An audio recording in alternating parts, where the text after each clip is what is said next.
E aí pessoal, eu sou o Lucas Perillo, da Bocaina Biologia da Conservação e também host do podcast Papagaio de Primata. Não sei se vocês acompanharam, mas todas as plataformas de podcast já está o terceiro episódio aí do podcast Papagaio de Primata com o tema Covid. A gente discutiu sobre políticas públicas, ciência e meio ambiente. E para isso, a gente convidou alguns professores que são especialistas no vírus e na doença.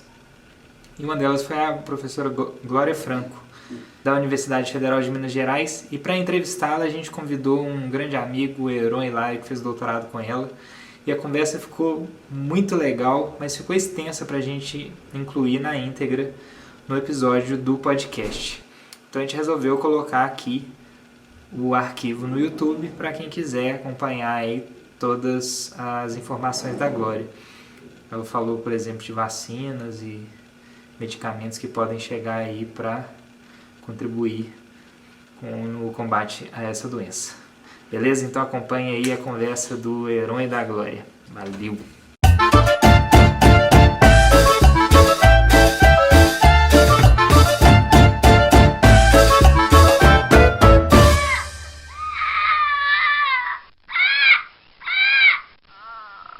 E aí pessoal, tudo bem? Nossa, fiquei muito feliz com esse convite.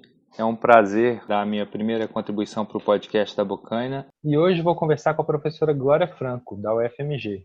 Ela é bióloga, possui mestrado e doutorado em Bioquímica e Imunologia pela UFMG e pós-doutorado pelo Garvan Institute of Medical Research, na Austrália. Atualmente, a professora Glória é professora titular na UFMG e desenvolve suas linhas de pesquisa em bioquímica, biologia molecular e bioinformática, investigando em diversos organismos, de bactérias a humanos, o controle da expressão gênica em resposta a alterações ambientais, fármacos, tóxicos e infecções. Olá, professora. É um prazer receber você para esta conversa. Olá, Heron. É um grande prazer estar aqui, contribuindo com você e com a iniciativa do Bocaina. Muito obrigada pelo convite. Obrigado a você, professora. Eu gostaria de começar te perguntando quais são as principais diferenças entre a Covid-19 e uma gripe normal. O coronavírus, ele tem um tropismo, principalmente pelas vias aéreas superiores, onde se concentram grande parte dos seus receptores. Os seus receptores já são conhecidos. Eles são denominados a proteína ACE2. Uma enzima conversora de angiotensina 2. Os coronavírus estão circulando na população há muito tempo, causando gripes e resfriados moderados e leves, que são principalmente um resultado da infecção das vias aéreas superiores. Por isso, eles se parecem muito com outros tipos de vírus que nós conhecemos, que são os vírus influenza, que causam a gripe. O vírus influenza, assim como o coronavírus, infecta células da mucosa do nariz, da boca, da garganta e causa essas infecções de vias aéreas superiores.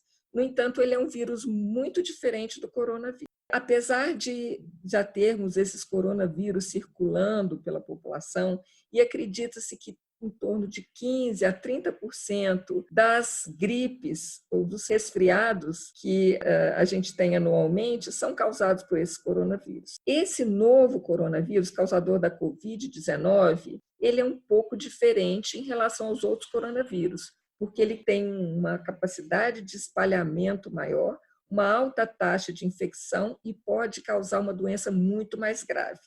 Professora, em algumas pessoas a Covid apresenta sintomas leves, em outras ela pode levar ao óbito. O que poderia causar a variação nas manifestações clínicas da doença? Pois bem, Heron, o coronavírus causador da Covid-19 é um vírus novo e, aparentemente, foi derivado de recombinações entre coronavírus que circulavam entre morcegos e outros animais, como, por exemplo, o pangolim.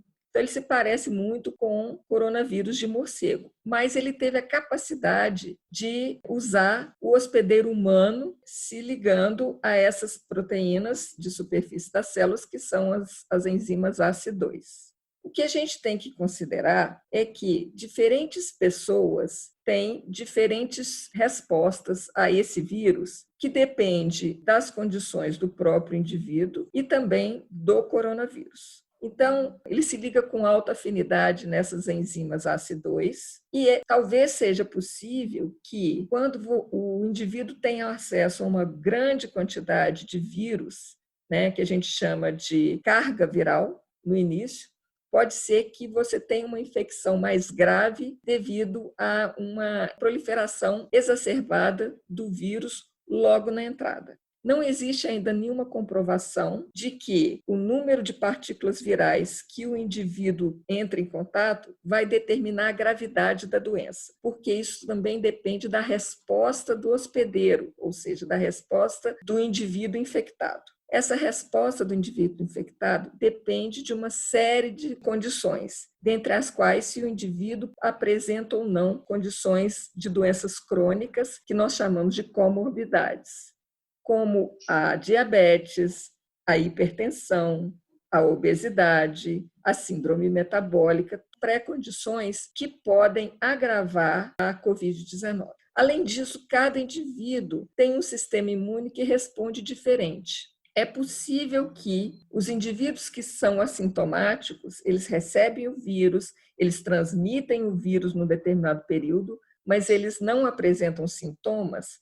É possível que isso aconteça porque ele tem uma defesa primária contra esse coronavírus bastante eficiente. Como na população vários outros coronavírus circulam e esses coronavírus possuem semelhanças ao SARS-CoV-2, talvez as defesas do organismo de pessoas que são assintomáticas tenham já uma predisposição ao reconhecimento desses vírus, porque eles se parecem com o coronavírus, então já existe uma certa defesa celular do organismo como uma resposta imune primária, e essa resposta imune seja cross-reativa, tem uma reatividade cruzada com o SARS-CoV-2.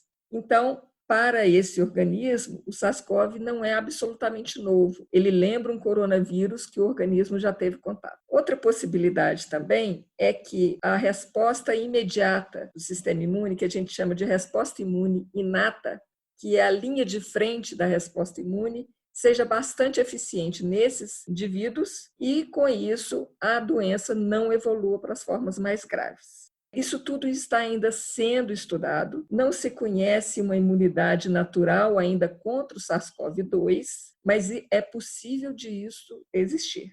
Bem, no caso da evolução da doença, a primeira linha de infecção são as vias aéreas superiores. E o vírus se multiplica nessa região e causa sintomas mais leves. Febre, tosse seca, dores no corpo, típico de uma gripe ou resfriado. Inclusive, existem alguns sintomas muito interessantes, como a perda do olfato e do paladar, mostrando que o SARS-CoV-2 pode infectar células nervosas que estão relacionadas com a sensibilidade, o olfato e ao paladar. Essa é uma peculiaridade do SARS-CoV-2. A maioria dos indivíduos, em torno de 80% dos indivíduos, ou são assintomáticos ou têm esses sintomas leves e se curam em torno de 14 dias no máximo de quando eles foram infectados.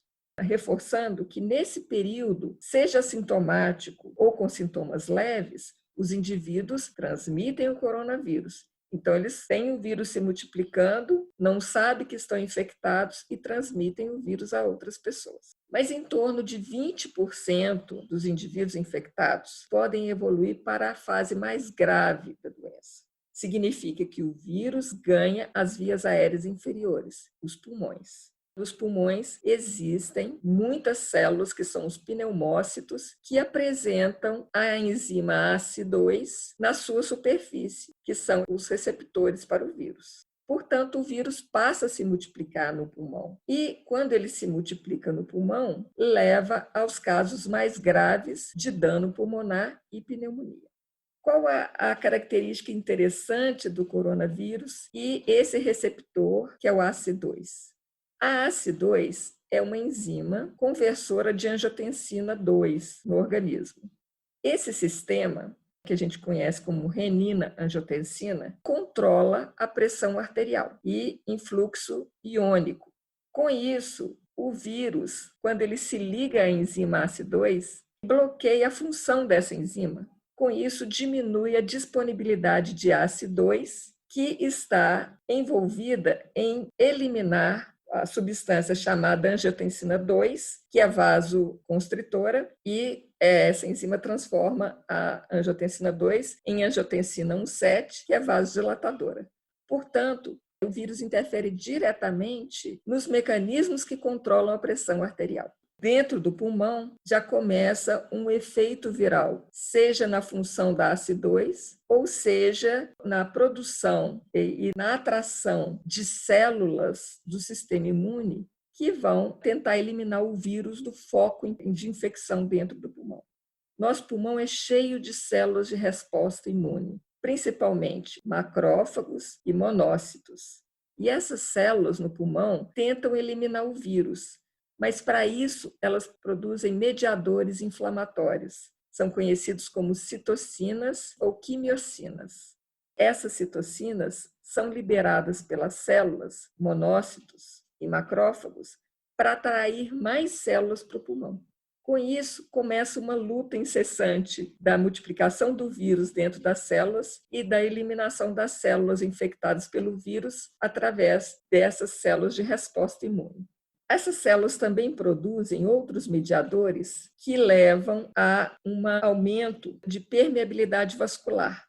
Lembrando que no pulmão a gente tem um endotélio pulmonar, onde o vírus está se multiplicando nas células, e vários vasos sanguíneos, para permitir as trocas gasosas entre o pulmão e o sangue. Essas células do sistema imune liberam mediadores que vão aumentar a permeabilidade capilar. Com isso, o vírus pode vazar para dentro da corrente sanguínea. Então, indivíduos que estão com pneumonia, o vírus acaba extravasando para a corrente sanguínea. E as citocinas produzidas pelas células presentes no pulmão também extravasam para a corrente sanguínea. E essas citocinas, então, vão levar uma resposta de outros órgãos para a produção de mais células imunes, para tentar conter a infecção do vírus. Nisso, o vírus já ganhou a corrente sanguínea e ele pode se espalhar pelo organismo inteiro. Essa é a parte mais grave da doença, quando o vírus, então, sai do pulmão e começa a infectar outros tecidos. Ele pode infectar o coração, o próprio endotélio dos vasos sanguíneos, está cheio de ACE2, os rins e o intestino. Então, ele pode dar também sintomas como diarreia, problemas gastrointestinais, porque ele se multiplica no intestino. E, com isso, o organismo entra numa resposta sistêmica ao vírus, produzindo mais células e mais citocinas. E essas citocinas são chamadas de citocinas pró-inflamatórias, sendo as principais delas a IL-6, a IL-1-beta e o TNF. Elas vão levar ao aparecimento de efeitos também no fígado, produzindo proteínas de resposta de fase aguda, que levam ao aumento de plaquetas e certas enzimas que levam a eventos protrombóticos. Então, com isso, a gente aumenta a produção das citocinas inflamatórias, produz uma inflamação sistêmica e, ao mesmo tempo, leva ao aumento da coagulação e várias coagulopatias. Então, em indivíduos que estão nessa fase mais aguda, que tem uma inflamação sistêmica, e a gente chama isso como tempestade de citocinas, eles precisam de respiração mecânica, que são os ventiladores, porque a taxa de troca de oxigênio no pulmão está extremamente baixa, e a saturação de oxigênio no organismo é muito baixa, porque o pulmão está cheio de células mortas, extravasamento de líquido para o pulmão. Com isso, é muito difícil fazer essa troca gasosa. E ainda perda dessas células pneumócitos, principalmente pneumócitos do tipo 2 no pulmão. Além disso, os sistemas inflamatórios levam a efeitos protrombóticos e aumento de coagulopatias. E esses trombos podem afetar diretamente o coração, o pulmão e artérias, levando inclusive a grandes derrames e tromboses em vários órgãos. Por que isso acontece? Indivíduos que são hipertensos, esse sistema de regulação renina-angiotensina já está comprometido. Indivíduos obesos, indivíduos com diabetes, são indivíduos mais inflamados. Então, esses sistemas já estão descontrolados. Então, a presença do vírus no pulmão, desencadeando essa resposta sistêmica inflamatória, só vem a contribuir de forma pior para a evolução da doença, que depende dessa inflamação sistêmica. Então, tudo isso junto pode ser causado pelo vírus, mas depende da resposta do organismo ao vírus. E também depende, provavelmente, de como foi a primeira fase da infecção. Pessoas que estão nas fases mais severas da infecção têm mais taxa de vírus circulante. Você acha mais vírus nas fezes, mais vírus no plasma, mais vírus no pulmão. Então, a taxa de multiplicação viral também é elevada nessas situações. E pode ter alguma relação com a quantidade de vírus que o indivíduo teve contato no início, mas isso não está ainda comprovado. Excelente, professora. Então, de fato, a Covid-19 não é só uma gripezinha, né? Não, realmente é uma doença infecciosa bastante grave quando acomete os pulmões. Sobre as vacinas, professora Glória, diversas estão em desenvolvimento, das quais 2 serão testadas no Brasil. Você poderia discorrer sobre elas? Pois não, Heron. Como a gente não tem um medicamento ainda efetivo contra a Covid-19, existe uma corrida mundial para o desenvolvimento de uma vacina. Lembrando que o desenvolvimento da vacina não é um processo simples, demora muitos anos. Por exemplo, a vacina de ebola, que está disponível agora, demorou pelo menos 5 anos para ser desenvolvida. E vacinas para outros patógenos, às vezes, demoram muito mais, demoram até 10 anos para serem produzidos, porque existem pelo menos 4 fases na produção de uma vacina. A primeira fase é escolher o que a gente chama de antígeno, ou seja, para qual alvo vamos fazer essa vacina. Depois de escolhido o alvo, nós temos que entrar numa fase que a gente chama de pré-clínica, em que a gente produz a vacina para testes em animais. Então, podem ser testados camundongos e, após a verificação da eficácia em camundongos, você pode testar outros primatas. Depois de testes em primatas, principalmente, é possível liberar a vacina para testes em humanos. E aí sim a gente entra na fase clínica. E a fase clínica pode ter 3 tipos. Na fase clínica 1, a gente vai ver basicamente se a vacina não vai causar efeitos colaterais muito graves no indivíduo. E a gente vacina um número pequeno de pessoas, algumas dezenas de pessoas. Verificado a eficácia da vacina em termos de causar efeitos colaterais, reações adversas, pode ser passado para a fase 2, que você testa centenas de pessoas, e aí é feito um teste que a gente chama de duplo cego randomizado, em que um grupo de indivíduos recebe a vacina e o outro grupo recebe um placebo.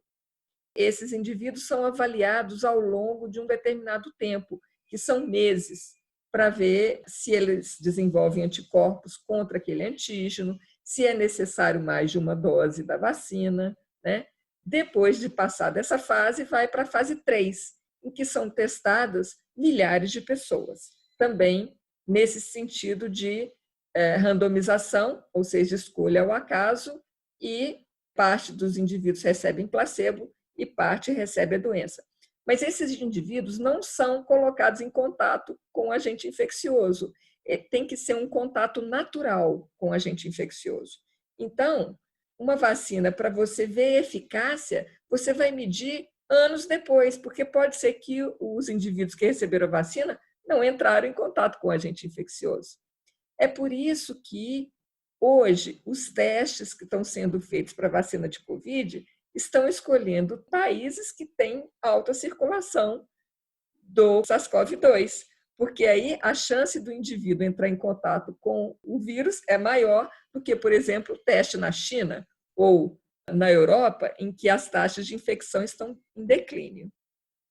O interessante e a necessidade do desenvolvimento dessa vacina fez muitas empresas pularem a fase 2, passando direto para a fase 3, testando milhares de pessoas. Notem que nós ainda estamos na dúvida se muitas dessas vacinas não apresentam defeitos indesejáveis e até exacerbação da doença. Já aconteceu isso, por exemplo, para a vacina de coronavírus de frangos, em que foi desenvolvida uma vacina e os frangos vacinados apresentaram uma doença muito mais exacerbada do que os frangos não vacinados. Nós só vamos conseguir saber se essas vacinas que estão em desenvolvimento levam uma exacerbação à medida que mais pessoas forem sendo testadas. Isso tudo é uma incerteza no momento. Existem mais de 130 tipos diferentes de vacinas sendo testados no mundo, segundo a Organização Mundial da Saúde. No entanto, em torno de 10 delas já estão em fases clínicas, seja em fase 1, fase 2 ou fase 3, com testes em humanos. A maioria dessas vacinas está na China e estão sendo testadas a partir de vários laboratórios chineses que estão produzindo doses elevadas dessas vacinas. As vacinas chinesas são produzidas a partir de grandes centros produtores de vacina. É muito caro produzir uma vacina. São milhares de dólares e pode chegar até na cifra de $1 bilhão. Portanto, somente grandes laboratórios têm chance de produzirem uma vacina nesse determinado momento. E cada laboratório desses já existem protocolos para desenvolvimento das suas próprias vacinas. E as vacinas chinesas são baseadas em vírus mortos ou inativados. O que significa isso? Você pode receber uma vacina em que você tem um vírus morto que vai estimular o sistema imune, mas não consegue se multiplicar. Ou você vai receber uma vacina em que o vírus foi atenuado e ele consegue se multiplicar com dificuldade. Essa vacina de vírus atenuado é melhor do que vírus morto e inativado, porque o vírus continua se multiplicando um pouco no organismo, com isso ele dura mais tempo e um tempo melhor para a indução da resposta de anticorpos. Uma vacina ideal é uma vacina que produza altos títulos de anticorpos neutralizantes. Esse é um outro problema das vacinas. Muitos anticorpos que são produzidos não neutralizam o vírus e podem ser até pior na resposta do hospedeiro contra o vírus. Então, nós estamos atrás de uma vacina que neutralize os vírus. Um outro tipo de resposta que o organismo pode desenvolver é uma resposta que a gente chama de celular. Não depende só de anticorpos e são dependentes de linfócitos T. E esses linfócitos reconhecem células infectadas e destroem as células infectadas pelo vírus. Alguns tipos de vacina produzem uma alta resposta de células T, que são eliminadoras de células infectadas. Mas essas respostas não são tão duradouras, né? A gente espera que seja desenvolvida uma vacina que você tenha uma proteção duradoura. E a proteção duradoura é dependente de linfócitos B, que são os produtores de imunoglobulinas, que ficam como células de memória por longos anos no indivíduo. Outro problema que também nós não sabemos é com relação às doses, porque às vezes a ativação da resposta imune é fraca numa primeira dose. Então você tem que reforçar a dose ou até administrar 3 doses da vacina. O ideal, nesse momento, é que não sejam produzidas vacinas que você precisa de reforço, porque se a gente está tentando usar essa vacina para atacar a pandemia, vão ter que ser produzidos bilhões de doses da vacina, né? E se a gente for multiplicar por 2, 3 doses, isso fica basicamente inviável. Então, as 10 empresas que estão com os melhores produtos vacinais no momento são basicamente umas 5 empresas chinesas, um consórcio da Universidade de Oxford com uma empresa chamada AstraZeneca. Essa é uma das vacinas que vai ser testada no Brasil, em São Paulo, numa colaboração do grupo DOR com a Unifesp. E vão ser utilizados milhares de pessoas no Brasil para testar essa vacina. Essa vacina é interessante porque ela não é com SARS-CoV-2. Essa vacina foi desenvolvida lá pelo consórcio AstraZeneca, Universidade de Oxford, em que uma parte do genoma do coronavírus, a região produtora da proteína spike, ou proteína da espícula, que é o que o coronavírus usa para se ligar no receptor ACE2, esse fragmento dessa proteína, ou desse RNA codificador da proteína, foi adicionado ao genoma de um adenovírus. O adenovírus, ele se multiplica no nosso organismo em baixas taxas, então ele não causa mal ao sistema humano. No entanto, quando ele se multiplica, ele leva à produção da proteína spike. E, com isso, essas proteínas vão estar presentes nas células e vão ser apresentadas ao sistema imune. Essa é uma estratégia muito interessante. No entanto, é uma estratégia extremamente cara. Então, muito possivelmente, as doses dessa vacina vão ser muito caras e talvez utilizadas num determinado momento para profissionais de saúde, pessoas que estão em contato direto com infectados, né? E que têm uma probabilidade de adquirir a doença mais facilmente. Provavelmente não vai ser para toda a população. Uma outra vacina que, então, vai ser testada no Brasil é a vacina da Sinovac, que é uma vacina chinesa. Essa, sim, é com vírus inativado. E ela é produzida grandes quantidades de vírus em células, em cultura. Depois o vírus é inativado e adicionado o que a gente chama de um adjuvante. O adjuvante melhora a resposta imune. E essa vacina, então, também será testada em São Paulo, junto com o Instituto Butantan. Vão ser testados também milhares de pessoas. Essa vacina é mais barata de ser produzida, mas é uma vacina produzida de uma forma mais clássica, né? Diferente dessa vacina de adenovírus. E outras vacinas que estão também em fase 2 ou 3 são vacinas novas, como a vacina da Moderna, junto com o Instituto de Alergia em Doenças Infecciosas dos Estados Unidos, do Instituto Nacional de Saúde dos Estados Unidos. Essa vacina é produzida a partir do RNA do vírus. É muito interessante, porque não existem hoje no mercado nenhuma vacina cujo agente imunizador é um vírus de RNA. Então, é uma proposta muito interessante dessa Moderna, mas não se sabe nada sobre a eficácia de uma vacina de RNA. E existem outras vacinas, como a da Inovio farmacêutica, que é uma vacina baseada em DNA. Tá? Então, vacinas modernas, como vacinas de RNA e de DNA, são muito mais fáceis de serem produzidas do que uma vacina de vírus atenuado e do que uma vacina que depende de adenovírus, né?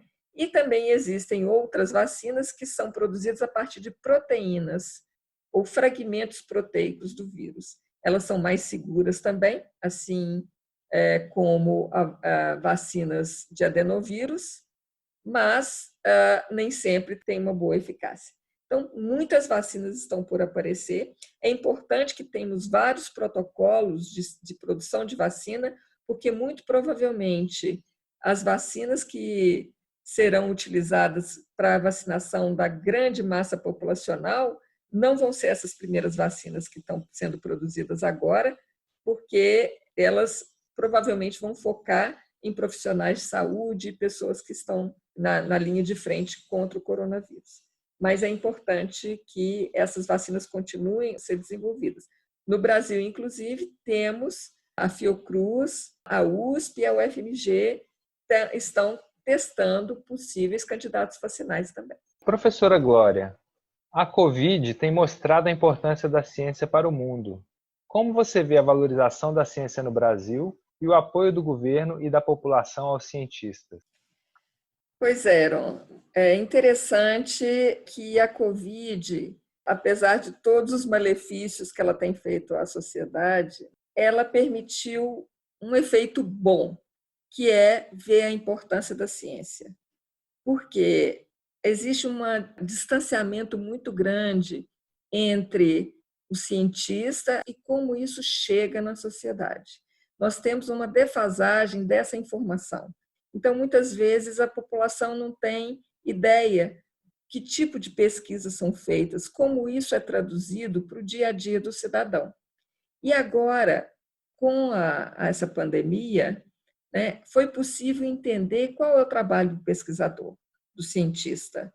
Ele tem que entender sobre o agente infeccioso, entender o processo da doença e como é possível bloquear o desenvolvimento da doença no organismo. Quais são os medicamentos que podem ser utilizados para isso? Como conseguir prevenir que os indivíduos se infectem? Como é possível prever a evolução do surto da doença, né? Nessa parte de epidemiologia, é extremamente importante essas pesquisas.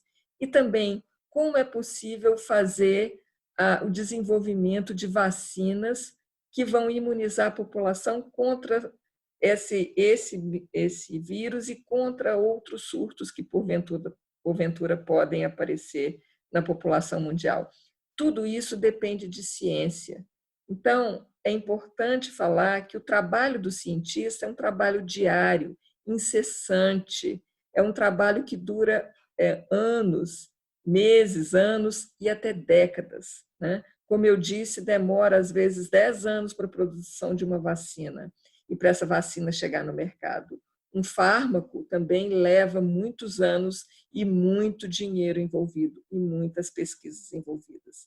Então, se a gente não valoriza a pesquisa, a gente vai sentir, não só de imediato, mas ao longo de anos e ao longo de décadas. Então, esse trabalho é extremamente importante. E a ciência não responde imediatamente aos problemas. A ciência responde lentamente, né? As dúvidas aparecem e as hipóteses são levantadas, são pesquisadas, e a gente sabe que muitas vezes você consegue comprovar a sua hipótese, mas muitas vezes as hipóteses são refutadas. A gente tem que criar novas hipóteses para tentar entender um determinado problema. Daí a importância do investimento na ciência e, especialmente, o investimento em ciência básica, né, que trabalha com as bases das doenças, da saúde, né, de como os patógenos aparecem, como eles se evoluem, como eles estão em contato com os seres, né? Então, essa pandemia, nesse sentido, trouxe uma boa causa, que foi trazer à tona a importância da ciência. Isso aí. Ótimo, professora. E lembrando que na ciência nada é questão de opinião, mas sim questão de evidência, né? Com certeza, Heron. A ciência se baseia em evidências e observações, criação de hipóteses e experimentos, né, e metodologias para comprovar a sua hipótese levantada, né? E à medida que a gente estuda e tenta responder as perguntas, que são as hipóteses, novas perguntas aparecem, né? E, na verdade, não existe um fim. Depende também de como a gente vê o problema. Muitas vezes a gente pode ver o problema de uma maneira mais superficial ou de uma maneira mais profunda. Depende das ferramentas que a gente tem para estudar. Não existe uma verdade absoluta. Hoje a gente conhece uma resposta a um determinado fármaco baseado em estudos que foram feitos anteriormente, com o conhecimento daquela época. Aí, hoje, o conhecimento já progrediu, então a visão é diferente. É importante a gente recapitular esses estudos usando ferramentas mais modernas, e assim evolui a ciência. Professora, muitos medicamentos já utilizados para outras doenças têm sido redirecionados na tentativa de combater a Covid-19. Você poderia falar sobre alguns deles? Sim, Heron. Na verdade, não existe ainda um medicamento eficaz direcionado especificamente para a Covid-19, né? Nós temos medicamentos que são usados em vários momentos dessa infecção, né? Obviamente, é bastante interessante a gente poder utilizar medicamentos antivirais, que vão bloquear a multiplicação do vírus, né? Então, a gente pode bloquear, por exemplo, a entrada do vírus na célula, a gente pode bloquear a tradução do RNA viral em proteínas, a gente pode bloquear a clivagem das proteínas para a formação de proteínas maduras dentro da célula, a gente pode bloquear a replicação do RNA viral. Vários medicamentos que são antivirais, usados no tratamento de outras infecções virais, como ebola, HIV, hepatite C, estão sendo testados em Covid-19. Talvez o mais promissor desses antivirais seja o Remdesivir. Ele bloqueia a enzima que faz a replicação do vírus, que é a RNA polimerase. Vários outros já foram testados, mas o mais promissor me parece o Remdesivir. Outros medicamentos que controlam a multiplicação viral são, por exemplo, a cloroquina e a hidroxicloroquina. Elas agem principalmente na liberação da partícula viral dentro da célula. No entanto, a cloroquina e a hidroxicloroquina se mostraram eficazes em cultura de células, mas em testes em pacientes existem muitos estudos, no entanto, esses estudos não são absolutamente conclusivos. Alguns estudos falam que sim, que funcionam, diminuem a quantidade de vírus no paciente, tem uma melhoria, em especial no tempo de hospitalização. Outros já falam que não. Inclusive, nós tivemos um problema recente de um grande estudo publicado na revista Lancet, que foi questionado depois e foi retirado, que era com mais de 96 mil pacientes, em que as conclusões não puderam ser confirmadas. Agora, já um estudo recente americano, com um número menor de pacientes, um estudo amplo também, foi demonstrado que não tem eficácia comprovada em pacientes. E hoje, a Organização Mundial da Saúde acabou por suspender os testes com hidroxicloroquina que vinham sendo feitos desde o início. E a FDA, que é Food and Drug Administration, a Anvisa dos Estados Unidos, já desconsidera a hidroxicloroquina no tratamento da Covid-19. A hidroxicloroquina é um fármaco muito conhecido no tratamento de malária e algumas doenças autoimunes, como o lúpus, né? Mas parece que para a Covid-19 ela não é tão efetiva. Outros tipos de medicamentos são interessantes para impedir o vírus de se ligar no seu receptor. E existem, então, anticorpos que podem reconhecer a proteína da espícula viral e impedir que ela se ligue ao seu receptor ACE2 na superfície da célula. O principal medicamento nesse sentido são ou anticorpos monoclonais, que estão em desenvolvimento, ou plasma de pacientes convalescentes, ou seja, indivíduos que tiveram Covid-19, que desenvolveram anticorpos e que então fazem a doação espontânea de plasma, de sangue e plasma, né, para que esses anticorpos possam ser utilizados em pacientes hospitalizados com sintomas graves da doença. Esse plasma de pessoas convalescentes, rico em anticorpos, podem ajudar a neutralizar o vírus e impedir que ele se ligue nos seus receptores. Como é um soro, a duração é curta, né, na corrente sanguínea, não é uma vacina, é um medicamento temporário, né, que vai impedir o vírus de penetrar nas células. No entanto, os grandes problemas da Covid-19 são os agravamentos devido à infecção sistêmica, à inflamação sistêmica e à tempestade de citocinas, e também devido à presença dos microcoágulos, né, que são as coagulopatias. São desenvolvidos, então, medicamentos para essa fase da doença. Recentemente, a dexametasona, que é um corticoide e anti-inflamatório, tem dado resultados muito, muito importantes em pacientes com casos severos da doença, estando relacionados a uma diminuição dessa resposta inflamatória sistêmica. Existem outros medicamentos também já sendo testados que inibem essas citocinas. São anticorpos monoclonais contra a IL-6 e contra o TNF, que são os principais mediadores químicos pró-inflamatórios da Covid-19. Então, a gente tem tocilizumab, é um anticorpo monoclonal contra a interleucina 6, e o infliximab, que é um anticorpo monoclonal anti-TNF-alfa.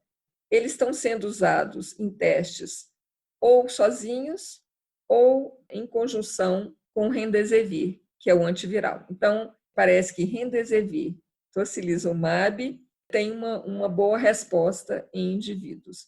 Então, você trata o efeito das citocinas pró-inflamatórias e você também impede a multiplicação viral com Remdesivir. Outras hipóteses também estão sendo levantadas com relação a fortalecer o sistema imune e tornar o sistema imune mais reativo contra o vírus. Então, existem vários relatos de que a vitamina D talvez seja importante, porque age fortalecendo o sistema imune, o zinco também, e outros tipos de micronutrientes que poderiam ajudar também na resposta de fortalecer o sistema imune. Também existe a situação de tratamento com estatinas. As estatinas são utilizadas em pessoas que têm problemas de dislipidemias, né, metabolismo de colesterol e triglicérides, e as estatinas são medicamentos anti-inflamatórios.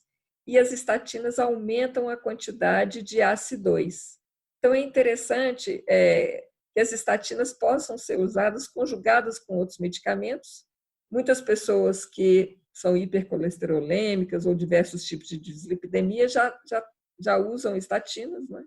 E, portanto, as estatinas podem ajudar a aumentar a quantidade desses receptores ACE2 na superfície das células. E tem efeitos também nos vasos e efeitos anti-inflamatórios. Então, vários medicamentos estão sendo utilizados, testados, alguns que são os anticoagulantes, né, para tratar as microtromboses e até as tromboses de maior efeito sistêmico, podem ser tratadas com o uso de heparina. Então, a heparina também pode ser utilizada em pacientes com casos severos. Em pacientes internados com ventilação mecânica, você pode tratar o efeito das citocinas, o efeito da multiplicação do vírus, os efeitos anti-inflamatórios com corticoides e heparina para dissolver os coágulos. Muito obrigado, então, professora. Agradecemos todos por essa conversa tão esclarecedora.